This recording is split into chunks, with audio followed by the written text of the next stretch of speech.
এটা একটা ক্লাসিক সিরিজের ভিডিও। তো ক্লাসিক সিরিজের ভিডিওগুলো আমি চেষ্টা করি ইন্ডিভিজুয়াল বইয়ের ভিডিও করতে, কারণ এটা একটা ক্লাসিকের প্রতি রেসপেক্ট দেখানো। নুডল করে সচরাচর ক্লাসিক বইগুলোকে দেখানো এটা আমি করব না, তাদের ভিউ যা আসে আসুক। হয় আমি রক্তিম, চলুন আজকে ভিডিও শুরু করা যাক। আজকে যে বইটা নিয়ে কথা বলবো বইটা হচ্ছে এই বইটা, সকলেই জানে, পাঞ্চজন্য গজেন্দ্র কুমার মিত্র। এর পাবলিশারও আমার ধারণা সবাই জানে, মিত্র আর ঘোষ পাবলিশার। আর এর দাম হচ্ছে, আমি এটা দেখে বলে দিচ্ছি, দামটা সম্ভবত 650, হ্যাঁ 650, আর পেজ নাম্বার মনে হচ্ছে 450 হবে। আমি একবার দেখে বলছি, কনফার্ম করছি, 460 এই হচ্ছে পেজ নাম্বার। তো এই, আর এর জ্যাকেট আছে, জ্যাকেটটা খোলা যায়, আমি একবার দেখিয়ে দিই। তাও বইটা দেখানোর অ্যাজ কিছু নেই, কারণ ভিতরে কোনো ইলাস্ট্রেশন নেই, এই আছে, এই জ্যাকেট খোলা যায়। আর সামনের দিক থেকে একটু দেখিয়ে দিই, পেজ প্রিন্ট কোয়ালিটিগুলো ভালো, পেজ প্রিন্ট কোয়ালিটি ভালো, এরকম পেজ প্রিন্ট কোয়ালিটি।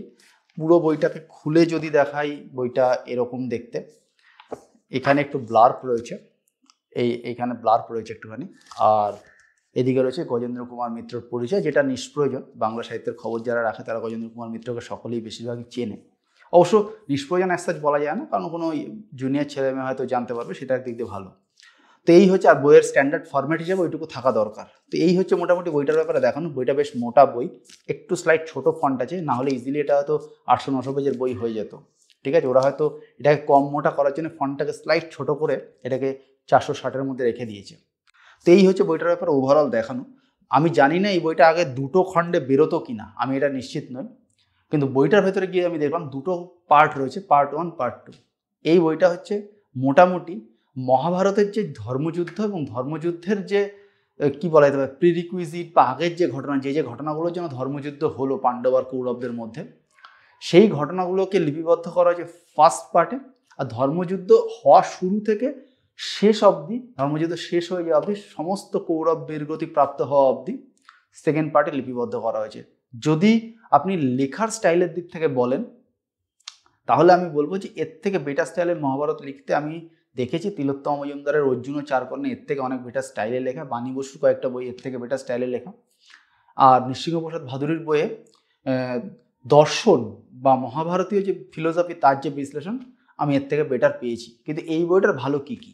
এই বইটার ভালো হচ্ছে দুটো প্রাইমারি জিনিস এই বইটা প্রচণ্ড ভালো। তার মধ্যে একটা আমিও এই বইটা পড়ার আগে রিয়েলাইজ করিনি, সেটার প্রসঙ্গে আমি পরে আসছি। প্রথমে একটা কথা বলি, এই বইটা হচ্ছে একটা এনসাইক্লোপিডিক অ্যাপ্রোচ রয়েছে। ওই ধর্মযুদ্ধের একটা এনসাইক্লোপিডিয়া বা একটা ডিকশনারি লেখার চেষ্টা করেছেন লেখক গজেন্দ্র কুমার মিত্র। অর্থাৎ এই বইটা যদি কেউ পড়ে, ওই ধর্মযুদ্ধ রিলেটেড আর কোনো কিছু জানার আপনার বাকি থাকবে না। বইটা একটু স্লোলি পড়তে হবে। আমি প্রায় 6 মাস ধরে পড়েছি, ইন্টেনশনালি পড়েছি।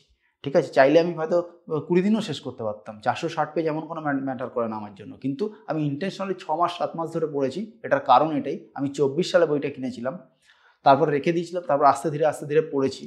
এটার কারণ হচ্ছে এটাই, আমি ধীরে সুস্থে বইটা পড়েছি, এবং এটা হচ্ছে একটা এনসাইক্লোপিডিক অ্যাপ্রোচ রয়েছে। এবং এই এনসাইক্লোপিডিক অ্যাপ্রোচটা আমি বাকি যাদের নাম একটু আগে করলাম, যে কারোর লেখা ভালো, কারো দর্শন ভালো, তাদের কারো কোনো বইয়ের মধ্যে আমি কিন্তু পাইনি।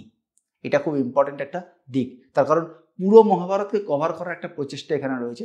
আরেকটা কথা, মহাভারত তো বাংলা সাহিত্যে খুব বহুল ব্যবহৃত একটা বিষয়।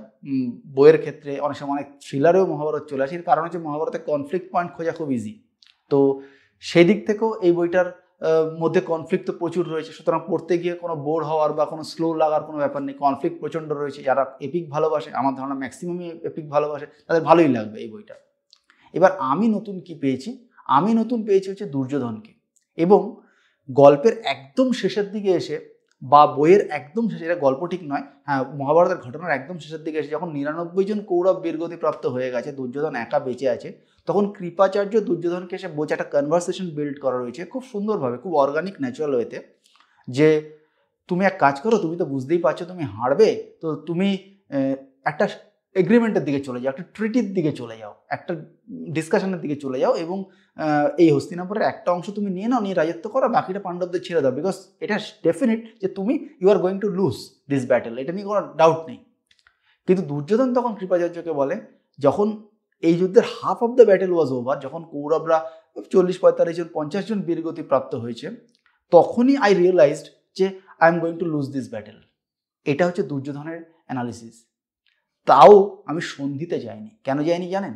তার কারণ, কৃপাচার্যকে দুর্যোধন বলছে, তার কারণ আমি 100 জন ভাইকে নিয়ে, বা আমি প্লাস আরও 99 জন, এই 100 জনকে নিয়ে হস্তিনাপুর রাজত্ব করব, এটা ছিল আমার অ্যাসপিরেশন। আমি সবাইকে এই স্বপ্ন দেখিয়েছি, এই মোটিভেশন দিয়ে তাদের যুদ্ধ করতে রাজি করিয়েছি। ভাইদের লাশের ওপর, ভাইদের শবের ওপর দাঁড়িয়ে আমি আর সন্ধি করতে পারবো না। আইদার 100 জনের 100 জনই বেঁচে থেকে আমি রাজত্ব করব, এলস আমি যুদ্ধ করে মরে যাব, কিন্তু আমি আর সন্ধি করতে পারবো না। এই জায়গায় এসে আমার জীবনে প্রথমবারের জন্য আমি দুর্যোধনকে বরাবরই অ্যান্টাগনিস্ট ভেবেছি, ভিলেন ভেবেছি। দুর্যোধনের জন্য একটু হলেও একটা সফট কর্নার তৈরি হয়েছে, যে লোকটার মধ্যে কিন্তু এথিক্স ছিল। ওর হয়তো ডিসিশন রং ছিল, কিন্তু লোকটার মধ্যে কিন্তু এথিক্স ছিল। ও কিন্তু ওই কাজটা করেনি যে যখন আমি বুঝছি হেরে যাব, তখন কায়দা করে ডিসকাশন করে নিজে বেঁচে গেলাম, সব ভাই ওইসবের মধ্যে যাই না, যুদ্ধ করবো, হেরে যাবো, মাঠ ছেড়ে বেরোবো না। এইটা আমার দুর্যোধনের ক্যারেক্টারের নতুন অ্যাঙ্গেল এই বই থেকে পেয়েছি, যেটা আমার কিন্তু খুব অভিনব লেগেছে, খুব ভালো লেগেছে। দ্বিতীয়, এই বইয়ের সেকেন্ড পার্টে গিয়ে দুর্যোধনকে এমনভাবে এক্সপ্লয়েট করা হয়েছে যেটা আমারও ভাবা উচিত ছিল, কিন্তু আমি সামাও ভাবিনি, যেটা হচ্ছে শোলে সিনেমার গব্বর সিংয়ের মতো।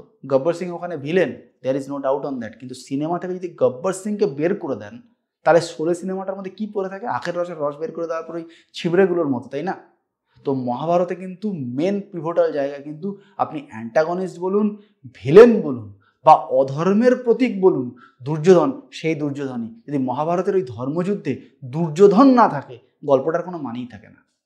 দেয়ার ইজ অ্যাবসলিউটলি নো মিনিং।